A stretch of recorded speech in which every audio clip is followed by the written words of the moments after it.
At Carnegie Mellon University, where many of my ongoing troubles appear to have started or at least sprouted, there was a prominent subculture of people, and still is a prominent subculture of people, which is international in nature, although firmly rooted locally in Pittsburgh, who hold forth the idea that the presumption that John Lennon was murdered. Now, all of my research challenges this presumption. It's not clear this is what really happened.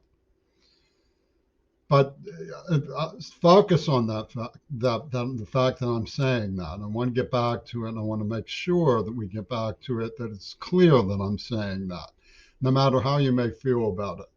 Even if it's just to identify it as sort of a narrator's cartoon bubble coming out of my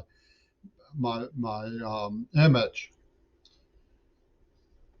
There's a subculture there that builds on that presumption, the idea that America should be forced to adopt what they call the Japanese way.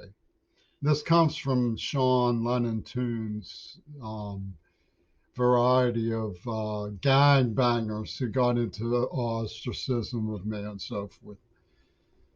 Now, what I want to prevail here with is that I personally am no expert on the Japanese way. I've seen Rikyu, the movie, and know about tea ceremony, and I've lived in Little Japan for quite some time in Seattle district. And I know they have long memories, and like to get revenge and so forth, at least in their mythologies. I mean, some of these people were absolutely wonderful.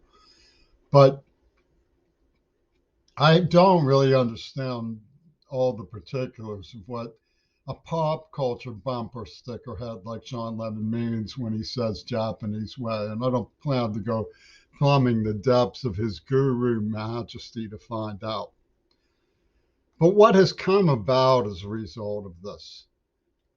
Jingoism, pop culture, super depth mania is that we're dealing with a psychotic with a terribly amoral mind for whom rape, torture, child mutilation, sniper fire against innocent people are part of a Punch and Judy show. It's all laughs because it's protecting this greater good idea. So you have the situation where, like, my deaf advocate is raped, she loses her teeth. So if I mention that she's lost her teeth, that she's raped, it's playing that she lost her teeth after she was raped victim card in this chicken fight on victim status. Now, Louis Lavin is to blame for that. One of Sean Lennon Toon's close associates in New York. There's a film called The Out of Towners. It's been made a couple of times, which has an element of truth to it. It shows people who are dissociated by the magnitude of their lack of understanding of New York City, who just get pickpocketed to death by predators who pick on any stray. It's just a random cacophony of petty predators. Well, they're partners in that kind of thing, and they brought it into Pittsburgh and huckstered me to death with it. But if you look at this idea of victim status being piecemeal, is the word they chose for being extremely exotic with sadism, as a form of government or something, cultural norm. They likened it to the antics of the Three Stooges, right? My loved one's teeth falling out was like Moe sawing Larry's head in an anvil, ha ha ha ha ha, you're supposed to laugh. It's slapstick. Because of this weird stuff about John Lennon and the various alibis they pulled for their scientific war game and some promotion of the black man as a victim always, and all this other stuff that played out is just like a super god toss up of preeminence in the media mecca puppet show that's going on. And zap this side, zap that side, etc. So when you get down to the nitty gritty of the problem, which I want propose to do here, one of the things you find is a frightful language barrier to the idea that what they're claiming has any credibility. Now, they victimized me terribly with lies they would admit. They defended Shulman. I was driven into homelessness by his gang. I mean, they can hardly evade that. He was arrested on an $8 million museum heist. The Fern Hollow Bridge collapsed. That's where this gang was. It collapsed. It was in the news. They can hardly deny particulars. This may very well play for practical purposes at the Post Gazette and the post office as genetic schizophrenia, but it doesn't qualify in science as genetic schizophrenia. But it's a practical thing, you know. We're just going to let sleeping dogs lie about these cold-blooded lies that victimized him because of the presumption of victimization of great men. And they have this victim trump, all mastered by Hollywood. That's what I mean by a language barrier. They are the victim trump, you know, sliding the cards under under the table, the lottery table, the casino alchemy, as Penis Gabriel calls it. They have victim trump.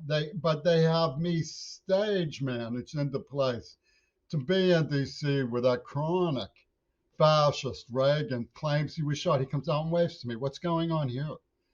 They have the victim Trump all settled in the Punch and Judy card game, right? And it's all settled for them.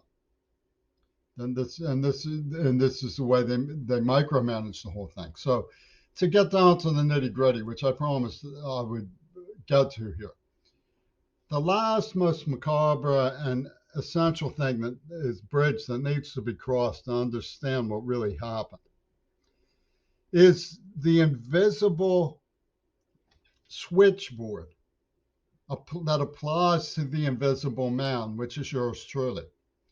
They never admit I exist as a centerpiece in all of this, because to do so, you would have the Rolling Stones threatening us with a nuclear bomb, which they don't want to admit the Rolling Stones are doing. Okay, so you have, you know, this retarded network of people who say, yes, sir, God bless the superstars of this, and let's just peck at the little ones, you know, and get them out of the way and all this, because they have victim Trump status established from Hollywood. And they don't have to prove anything. They have victim Trump that they've slid to each other under the table. They don't have to prove anything. They just evoke, you know, oh, hey, John Lennon was killed. And that's the end of the story, right? So, but if you actually look at the hard wiring system, you have this invisible man and this invisible switchboard and this invisible agenda that plug into this invisible man. They plug in from all these different directions. My being taken by Reagan's attorneys. What did he know I was going to be accused of could have saved John Lennon? What did he have me in D.C. with his attorneys for him? Why did he come out and wave to me? Why did he give me a card that says there's no such thing as objective reality, only what the jury believes? They believe victim Trump. That's what they believe. So adopt Japanese weirding way for Sean Lennon tune, right? See, the sad thing is it does make sense. It makes sense when you realize they're pulling something. They're immoral people.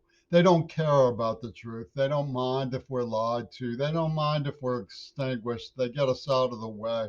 They even call it plastic reality throughout the entirety of David Bowie's, you know, popular Dominion.